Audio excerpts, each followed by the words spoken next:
I used to be the guy that would get up at 4 a.m. no matter what, because I thought that it was better to be just totally rigid, and I thought that I was tough, and I thought that my training culture had made it so that if I wasn't getting up early, I wasn't getting the real work done. I still get up early, maybe not 4, maybe more like 5 or 5:30, but I focus on my sleep a lot more now.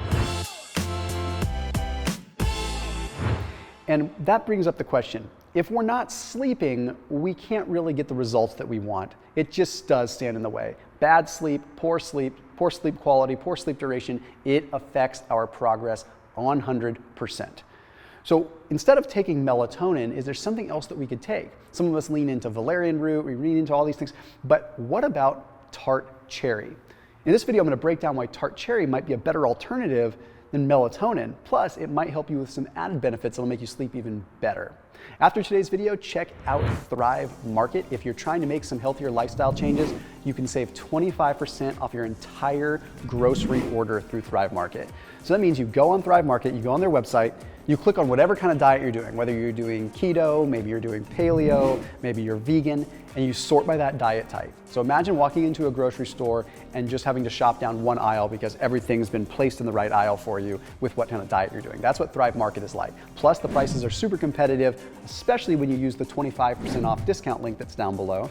And then it gets delivered to your doorstep, so you're not having to spend time and money going to the grocery store. So check them out down below in the description. You will not regret it. They've been a sponsor on this channel for 5 years, and they are awesome. So I opened this video up with a study that was published in the European Journal of Nutrition. Okay, this was a sleep study specifically. Took a look at 20 subjects, so it wasn't a huge study, but it gave them tart cherry juice for 7 days. Okay, and what it did is it measured their urinary melatonin and their sleep quality.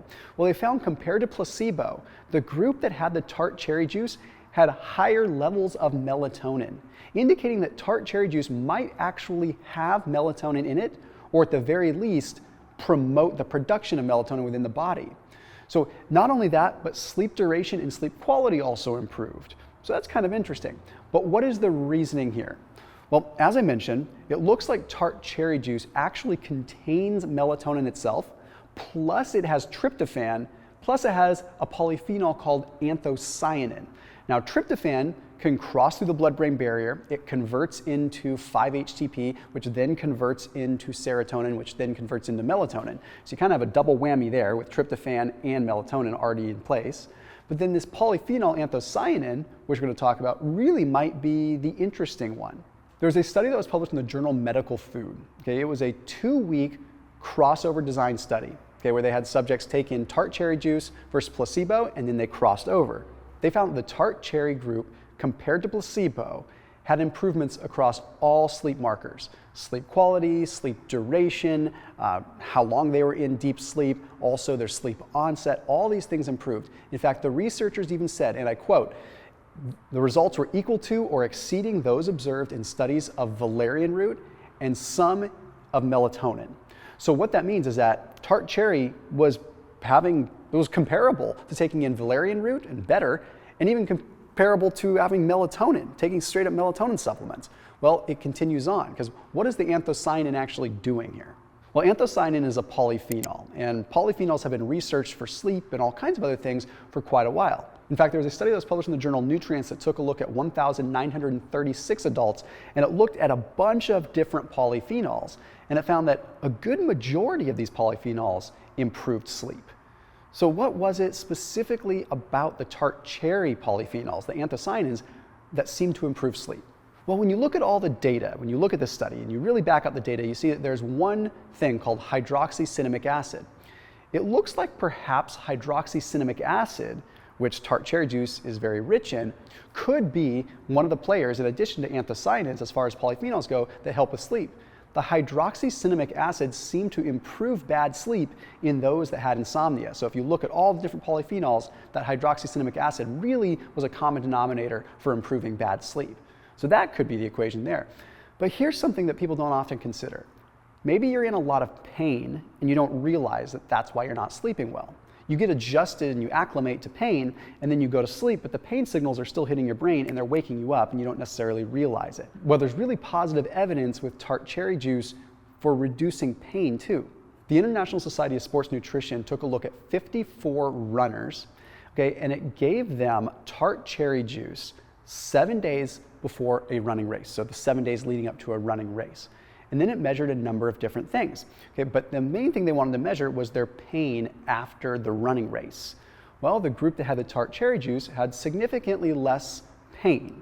Now, that's very subjective, and that's the hard part with pain, because my perception of pain might be different from your perception of pain, and pain scores are just difficult when they're not really large studies. So even though 54 people, it's hard to look at that data and say anything concrete with it. So we have to look at another study that looked at some biomarkers as well. This study was published in the Scandinavian Journal of Medicine and Science in Sports and Exercise. Okay, it took a look also at runners. In this particular case, placebo versus Tart cherry. Okay, and for 5 days prior to a marathon, they consumed Tart cherry juice. They also consumed Tart cherry juice or placebo on their marathon day, and then 2 days after the marathon. Okay, well, not only were their subjective pain scores better in the Tart cherry juice group, but they also found their biomarkers were better. They had reduced levels of inflammation. They had lower levels of interleukin-6, lower levels of C-reactive protein, and lower levels of uric acid, and not by a modest amount. It was significant. And then there was a functional attribute too. The group that had the Tart cherry had more isometric strength. They were able to contract their muscles stronger, indicating that they were in a later stage of recovery compared to the other group. It's really mind-boggling. Like, what is going on here? Well, that could also be playing a huge role with your sleep when you think about it. Okay, if you are potentially modulating inflammation and just reducing some of that pain, combined with the melatonin effect, maybe we really do have something that's very good for sleep here. But it's not just in athletes. There was an interesting study that was published in the journal Food Studies that took a look at subjects with osteoarthritis. In this case, it gave them 10.5 ounces of Tart cherry juice 2 times per day for 21 full days. They found, guess what? Significant reduction in C-reactive protein, so less overall inflammation. But let's expand a little bit more, because that wasn't necessarily looking at anything arthritis specific. There could be a number of confounders that skew the data and make it just for C-reactive protein. So there was a study that was published in the journal Arthritis and Cartilage that did a very similar thing, and it found that once again, Tart cherry juice not only reduced C-reactive protein in the groups, but it also improved scores across what is called the WOMAC, W-O-M-A-C test, which really looks at very specific things associated with osteoarthritis, indicating that yes, not only were biomarkers improving, but subjective scores of pain were improving as well. So then it kind of begs the question, okay, we're reducing pain, but is it also helping us recover during our sleep?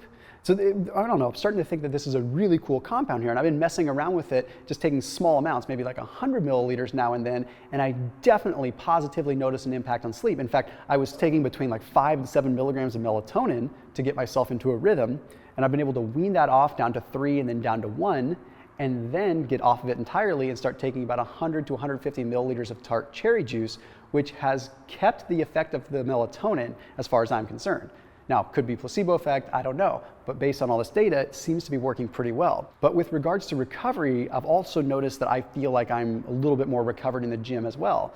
So there was an interesting study that was published in the journal Nutrients that might back up that hypothesis that it's the Tart cherry. So this study took a look at 37 people that were taking 480 milliliters of Tart cherry juice for 12 weeks.